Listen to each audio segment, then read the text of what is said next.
롱 코비드, 코로나 후유증이라고 하죠. 연구 결과에 따르면 2년까지도 지속 가능하더라는 것입니다. 그리고 피로감을 특히 많이 호소하시죠. 뭐 기력이 저하된다, 기운이 없다. 그러면은 항염이나 항산화 치료가 필요할 것 같고.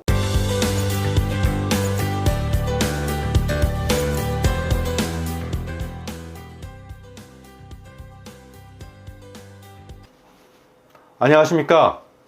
증상이 아닌 원인을 치료하는 의사 라이프 체인저 류호성입니다. 오늘은 롱 코비드, 코로나 후유증이라고 하죠. 그 코로나 후유증에 대해서 말씀을 좀 드리고자 합니다. 일전에는 그 코로나가 호흡기뿐만 아니라 그 발기부전처럼 성기능 장애를 일으킬 수 있다라고 말씀을 드렸었는데요. 오늘은 코로나 후유증에 대해서 알아보도록 하겠습니다.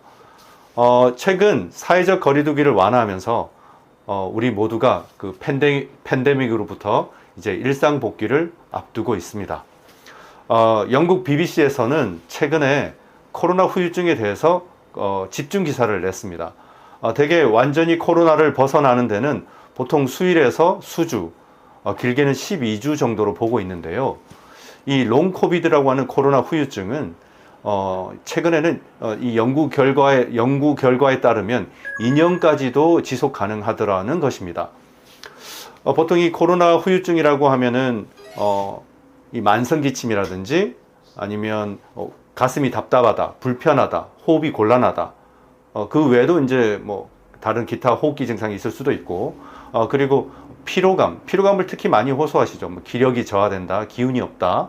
그리고 브레인 포그라고 멍한 상태, 집중력이 떨어지는 상태가 나타날 수도 있고, 그리고 아까 말씀드렸던 뭐 성기능 장애, 발기부전 같은, 그리고 소화불량이나 우울증, 심지어는 탈모도 올 수가 있습니다. 그리고 관절통, 이런 통증도 빠졌네요. 예. 그래서 다른 증상은 서서히 사라지는데 이 피로감은 오래 지속되는 것으로 나타났습니다. 그래서 과연 왜 그럴까 하고 이 과학자들이 연구를 좀 해봤더니 4가지 추정 원인이 나왔습니다. 첫 번째는 미세혈전, 두 번째는 면역 체계가 교란됐을 때, 그리고 코로나 감염이 지속된다든지, 마지막으로 신진대사의 장애가 추정 원인으로 나타났습니다. 먼저 미세혈전을 살펴보면 그 대사 노폐물이 정상적으로 제거되지가 않고 세포에 충분한 산소나 영양분이 부족해서 생길 수가 있고요.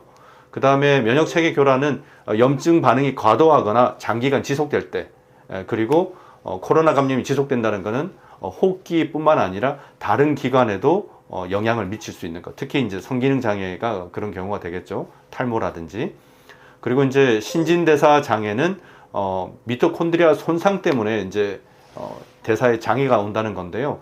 미토콘드리아가 손상이 되면 신체 활동에 필요한 에너지가 에너지가 잘 만들어지지가 않습니다. 그로 인해서 피로감이라든지 그런 브레인 포그 같은 증상이 생길 수가 있다는 거죠. 그러면 이런 원인은 이 4가지 정도로 추정이 되는데 어떻게 대처해야 될까 하는 게 이제 관건이 되겠죠.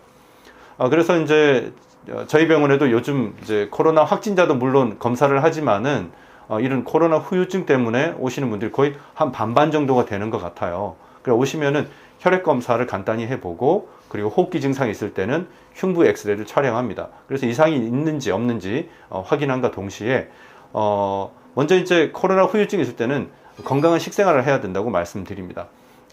우리 면역 항체를 만들기 위해선 양질의 단백질이 필요하고, 그리고 장 면역력을 높이기 위해서는 식이섬유를 잘 섭취하셔야 되겠죠. 그리고 대사를 좋게 하기 위해서는 충분한 물이 필요합니다. 그 외에도 숙면도 하셔야 될 거고, 적당한 휴식, 그리고 무리하지 않는 그런 운동도 곁들여서 하시는 게 필요하지 않을까. 뭐 예를 들면 스트레칭이나 가벼운 걷기 정도가 도움이 될 것 같습니다. 근데 만일 지금 증상이 심하시다면은 그거보다는 일단 충분히 이제 숙면을 하시고 쉬시는 게 더 우선이 되겠죠. 그리고 이제 증상 완화를 위한 대증요법도 필요할 겁니다. 기침을 하면은 기침하고 가래가 있다면은 그런 것도 좀 완화시킬 수 있는 그런 약물 치료도 필요하겠죠.